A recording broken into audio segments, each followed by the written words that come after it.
Good morning students.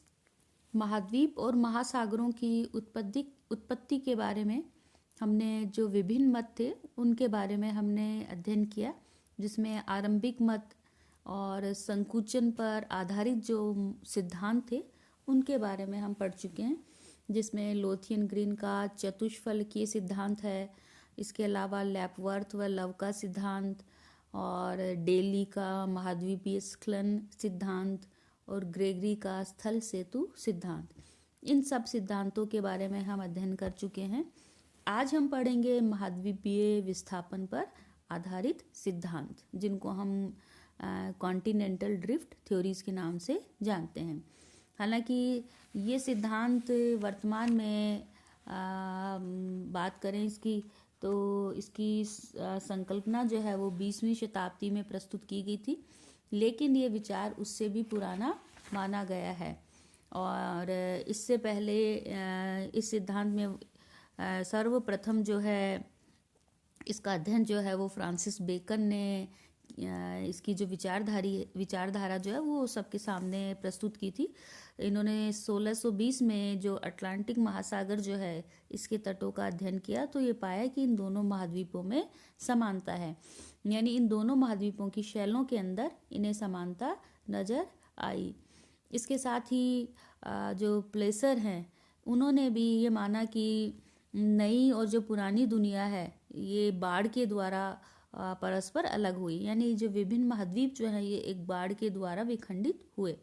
और जो हमारे प्रमुख भूगोलवेत्ता हैं हमबोल्ट ने भी अटलांटिक महासागर को एक महान नदी घाटी माना, और ये माना कि इसके दोनों तट जो हैं ये बाढ़ के कारण अलग हो गए। तो यानी बाढ़ के द्वारा उत्तरी अमेरिका, दक्षिणी अमेरिका और यूरोप और अफ्रीका महाद्वीपों का निर्माण हुआ। इसके पश्चात ओंटानियो स्नाइडर ने भी इसी विस्थापन के संबंध में अपने सिद्धांत जो हैं वो दिए। इनका मुख्य उद्देश्य था यूरोप और उत्तरी अमेरिका के जो कार्बोनिफरस युग के जो कोयला परत जो थी उनका अध्ययन करना, और उसमें इन्होंने देखा कि जो वनस्पति अवशेष जो हैं वो अलग अलग महाद्वीपों के वनस्पति अवशेषों में इनको समानता नजर आई, जिसके कारण इन्होंने ये माना कि जो अटलांटिक महासागर के पूर्वी और पश्चिमी तट जो हैं उनमें समरूपता थी, या इन दोनों तटों को समरूप माना। साथ ही विशेषता इन्होंने ये देखा कि दक्षिणी अमेरिका और जो अफ्रीका के तट जो हैं उनको परस्पर सटाया जा सकता है, यानी दोनों को एक दूसरे में हम फिट कर सकते हैं। और मेनली जो बात करें हम विस्थापन सिद्धांत की, तो ये ग्रिफिथ टेलर द्वारा दिया हुआ माना जाता है। टेलर, जिसे हम टेलर की परिकल्पना के भी नाम से जानते हैं, इस परिकल्पना को आउटलाइन जो है ये टेलर द्वारा दी गई, लेकिन इसको जो सिस्टमेटिक और वैज्ञानिक ढंग से जो है वो वैगनर ने प्रस्तुत किया। और वैगनर से पहले हम बात करें तो टेलर ने अपना ये जो मत है, इन्होंने पुराने जो विद्वान हैं जैसे एंटोनियो स्नाइडर जो है इनके मत का अध्ययन किया, और इन बाद में इन्होंने इस विस्थापन को क्षैतिज स्थानांतरण का नाम दिया। और इसमें इन्होंने ये माना कि महाद्वीप जो हैं वो इन सभी में प्रवाह हुआ है, जिसको इन्होंने महाद्वीपीय प्रवाह सिद्धांत के नाम से जाना। और टेलर ने जो है जितने भी इनका मुख्य उद्देश्य जो था, ये हमारे जितने टर्शरी युगीन जो फोल्डेड माउंटेन्स जो हैं इनका ये अध्ययन कर रहे थे। और अध्ययन करते समय इन्होंने ये पाया कि जितने भी महाद्वीप हैं इन सब में कुछ इनको विशेषतः अलग समानताएं नजर आई। इनके अनुसार जो लोरेशिया या जो उत्तरी भूखंड है वो इन्होंने इसको एक विशाल और अविच्छिन्न भूभाग माना, जिसमें हम देखें तो वर्तमान उत्तरी अमेरिका, यूरोप और एशिया महाद्वीप जो हैं वो उस काल में एक साथ जुड़े हुए थे। कालांतर के अंदर ये विशाल भूभाग जो है ये एक बर्फ की चादर की भांति ध्रुवीय प्रदेशों से भूमध्य रेखा की ओर धीरे धीरे एक तरह से रेडियली फैलने लगा, और जिसके कारण इसका विस्तार हुआ। और बाद में ये वर्तमान जो इसकी स्थितियां हैं वो इन्होंने धीरे धीरे निर्धारित की, या उन स्थानों पर ये अवस्थित हुए। और इसी तरह से इन्होंने कहा जो दक्षिणी भाग जो है, जिसको गोंडवाना लैंड कहा गया, ये एक विशाल भूखंड था और इस भूखंड का प्रवाह उत्तर की ओर यानी भूमध्य रेखा की ओर इन्होंने माना। और कुछ समय पश्चात इस भूखंड में भी विखंडन हुआ, यानी ये टुकड़ों में बंटा, जिसके कारण अलग अलग महाद्वीप जो हैं वो बने। तो टेलर के मतानुसार ये जितने भी टुकड़े जो हैं इनका विस्थापन हुआ और विस्थापन से जो मध्यवर्ती रिक्त स्थान पैदा हुए उनमें जल भरा और जल भरने के फलस्वरूप दक्षिणी अंध महासागर और हिंद महासागर का निर्माण हुआ। टेलर के अनुसार लॉरेशिया और गोंडवाना भूभाग जो हैं इनका इक्वेटर की ओर प्रवाह हुआ और उसके बाद में इनमें स्प्लिटिंग या विखंडन हुआ, जिसके कारण ये अलग अलग महाद्वीपों के अंदर विभाजित या परिवर्तित हुए। तो टेलर ने अपनी परिकल्पना जो है ये इसमें महाद्वीप और महासागरीय जो बेसिन जो हैं इनके स्थायित्व की विचारधारा को प्रस्तुत किया था, लेकिन बाद में कुछ दोषों के कारण इनकी जो विचारधारा जो है इसको अस्वीकार या अमान्य माना गया। टेलर ने अपनी परिकल्पना में जो वलित पर्वतों की, अभी बताया आपको, हमने बात की थी कि इनका मुख्य उद्देश्य था वलित पर्वतों की उत्पत्ति का कारण जानना। तो इन्होंने ये माना कि जो वलित पर्वतों की उत्पत्ति का जो कारण है उसका कारण क्षैतिज विस्थापन या हॉरिजॉन्टल डिस्प्लेसमेंट जो है उसको माना। और संसार के जितने भी वलित पर्वत हैं इनकी बनावट और को हम देखें और उसमें जो फोल्ड्स हमें नज़र आते हैं तो उससे ये पता चलता है कि इन पर्वतों की उत्पत्ति जो है वो जो क्रस्ट के जो क्षैतिज संचलन जो है उसके द्वारा इनका निर्माण हुआ है। लेकिन वलित पर्वतों के निर्माण हेतु महाद्वीपीय खंडों के विस्थापन की जो दूरी टेलर ने बताई है उससे अधिकांश विद्वान जो है वो सही नहीं मानते, वो क्योंकि ये दूरी जो है आवश्यकता से अधिक मानी गई है। और टेलर के अनुमान मत के अनुसार हम देखें तो क्रिटेशियस युग जो है उसमें लॉरेशिया व गोंडवाना की जो स्थितियां हैं वह क्रमशः उत्तरी और दक्षिणी ध्रुव के पास थी और भूमध्य रेखा की ओर इन खंडों का स्थानांतरण जो है उसके फलस्वरूप इन्होंने कहा कि अल्पाइन पर्वतों का निर्माण हुआ। तो अल्पाइन पर्वतों के निर्माण की उत्पत्ति को समझाने के लिए इन्होंने लॉरेशिया और गोंडवाना भूखंड का हजारों किलोमीटर दूरी तक का विस्थापन या संचलन माना। लेकिन वास्तव में हम देखें या फिर हम जब संकुचन परिकल्पना सिद्धांत के अनुसार देखें तो इन पर्वतों की उत्पत्ति के लिए 50 से 100 किलोमीटर तक की क्षैतिज विस्थापन ही काफी है, यानी हजारों किलोमीटर की दूरी तक महाद्वीपों के विस्थापन के द्वारा इस प्रकार के पर्वतों का निर्माण नहीं हो सकता। और इसके साथ ही टेलर के अनुसार जो ये इन भूखंडों के अंदर विखंडन हुआ है इसका कारण इन्होंने चंद्रमा के ज्वारीय बल को माना। और इनके अनुसार चंद्रमा जो क्रिटेशियस युग जो है उसमें पृथ्वी का उपग्रह बना था और उस समय चंद्रमा और पृथ्वी के बीच की दूरी अधिक नहीं थी, यानी चंद्रमा जो है वो पृथ्वी के समीप था। तो चंद्रमा पृथ्वी के समीप होने के कारण चंद्रमा का जो ज्वारीय बल जो है वो वर्तमान समय से काफी अधिक था और इस ज्वारीय बल के द्वारा लॉरेशिया और गोंडवाना भूखंड जो है वो ध्रुवों से दूर की ओर विस्थापित हुए। हालांकि हम इस चीज को नहीं मान सकते या वर्तमान में जो विद्वान हैं वो इस ज्वारीय बल के द्वारा भूखंडों के विखंडन को नकारते हैं। तो टेलर का जो मत है वो इस आधार पर नहीं माना गया या स्वीकार्य नहीं किया गया क्योंकि क्रिटेशियस कल्प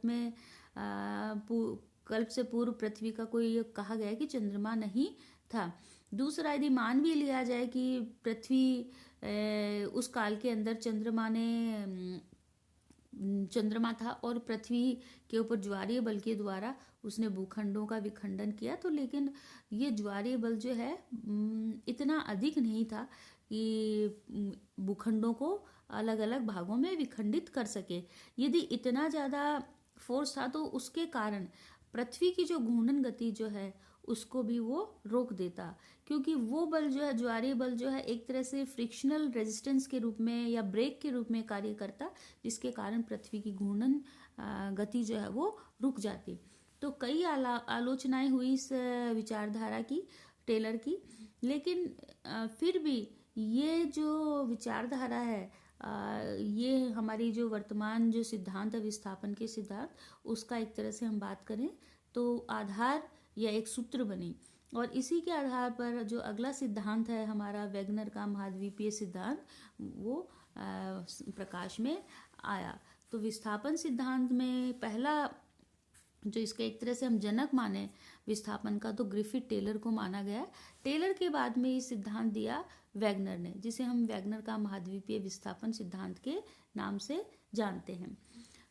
अभी हमने बात की तो विस्थापन सिद्धांत की, तो ये सिद्धांत लगभग 400 साल से भी अधिक पुराना है। वैगनर जर्मन विद्वान थे और क्लाइमेटोलॉजिस्ट या मेट्रोलॉजिस्ट थे, साथ ही भौतिकीविद भी थे। तो ये पृथ्वी के विभिन्न भूभागों का अध्ययन कर रहे थे और इन्होंने एक पुस्तक भी लिखी थी जिसका अंग्रेजी अनुवाद है origin of continents and oceans. इस पुस्तक के अंदर इन्होंने अपनी विचारधारा या अपनी जो परिकल्पना है इसको प्रस्तुत किया। लेकिन अभी हमने बात की थी कि टेलर ने ये बताया था कि भूखंडों के अंदर टेलर के अलावा बेकन है, बफन है, स्नाइडर हैं। तो कई विद्वानों ने इस बारे में बात की, लेकिन इसको एक सिस्टमेटिक रूप जो है वो अल्फ्रेड वैगनर ने दिया, इसलिए इसको वैगनर का महाद्वीपीय विस्थापन सिद्धांत जो है उसके नाम से जाना जाता है। वैगनर जो है ये 1912 में अपना ये सिद्धांत दिया, लेकिन 15 और 20 के अंदर इसका विवेचन हुआ और इसका जो अनुवाद है वो अंग्रेजी में 1924 में हुआ। उसके पश्चात ये सिद्धांत जो है वो प्रकाश में आया। इस सिद्धांत का मुख्य उद्देश्य था पृथ्वी के ऊपर जितने भी जलवायु परिवर्तन थे उनकी जलवायवीय और वनस्पतिक समानता की व्याख्या करना। यानी इन्होंने पृथ्वी के विभिन्न भागों के जलवायु प्रदेशों का अध्ययन किया, तो उन्होंने देखा कि पृथ्वी के ऊपर अलग अलग क्षेत्रों में अलग अलग काल के अंदर अलग अलग प्रकार के जीवाश्म जो हैं वो वनस्पतियों के नजर आए। तो इस सिद्धांत की जो अवधारणा जो है वो इनके अध्ययन के द्वारा सामने आई। तो इन्होंने ये माना कि जो भूवैज्ञानिक साक्ष्य जो थे उससे इन्होंने ये देखा कि भूतकाल के अंदर विषुवत रेखा, उष्णकटिबंधीय और आर्कटिक प्रकार के जो जलवायु क्षेत्र जो हैं वो उन क्षेत्रों में थी जहां ऐसी जलवायु के क्षेत्र जो हैं वो वर्तमान क्षेत्रों से स्थित है। यानी भारत के अंदर ग्लेशिएशन के जो अवशिष्ट जो हैं या ऐसी वनस्पतियों के जीवाश्म नजर आए जो कि हिमनद काल के अंदर बनती हैं। तो इसका मतलब कभी न कभी भारत के ऊपर ग्लेशिएशन काल रहा है या बर्फ का आवरण रहा है। इसी तरह से हम देखें तो यूरोप जो है, यूरोप के अंदर कोयला पाया जाता है, जबकि कोयले का निर्माण आप सभी जानते हैं विशाल प्रकार की जो इक्वेटोरियल जो फॉरेस्ट हैं या जो बड़े वन हैं, सघन वन जो हैं, उनके दबने के पश्चात कोयले का निर्माण होता है। तो वर्तमान में हम देखें तो यूरोप में इस प्रकार की सघन वनस्पतियां नहीं पाई जाती हैं। तो इसका मतलब यूरोप के ऊपर कभी न कभी इस प्रकार के सघन वन रहे हैं। या तो यूरोप की जगह चेंज हुई है महाद्वीप की, या फिर वनस्पतियों की जगह चेंज हुई। तो इन्होंने दो विकल्प सुझाए इस आधार पर। पहला तो इन्होंने माना कि स्थलीय भाग स्थिर रहे हैं और जलवायु कटिबंध जो है ये स्थानांतरित हुए हैं, जिससे भूमंडल पर या पृथ्वी पर अलग अलग जलवायु का विस्तार हुआ है। दूसरी चीज इन्होंने ये माना कि जलवायु कटिबंध स्थिर रहे तो स्थलखंडों में स्थानांतरण हुआ है। तो इन्होंने जब अध्ययन किया अलग अलग क्षेत्रों में वनस्पतियों का, तो इन्होंने ये माना कि जो जलवायु कटिबंध है वो तो स्थिर थे ग्लोब के ऊपर या पृथ्वी के ऊपर, और स्थलखंडों का इन्होंने स्थानांतरण या प्रवाह जो है उसको माना। यानी वैगनर के अनुसार जलवायु कटिबंध स्थिर और महाद्वीप जो है इनके अंदर स्थानांतरण हुआ। तो इस आधार पर उन्होंने महाद्वीप, महासागरों की उत्पत्ति, पर्वत निर्माण, समुद्र द्वीपीय चाप और कार्बोनिफरस हिमानीकरण की भी इन्होंने व्याख्या की। तो ये तो था हमारा ड्रिफ्ट थ्योरी, जो महाद्वीपीय विस्थापन सिद्धांत। इस सिद्धांत के अंदर हम अगले व्याख्यान के अंदर वैगनर का जो महाद्वीपीय सिद्धांत जो है, ये सिद्धांत, इसकी मुख्य विशेषताएं और इन्होंने कौन कौन से भूखंड माने और क्या क्या चीज़ें इनके पक्ष में थी और क्यों ये सिद्धांत जो है वो नहीं माना गया या इसको अमान्य करार कर दिया गया, और महाद्वीपों के विस्थापन के क्या क्या कारण रहे, पर्वतों का निर्माण, इन सब का निर्माण जो है वो हम अगले व्याख्यान में उसका अध्ययन करेंगे। धन्यवाद।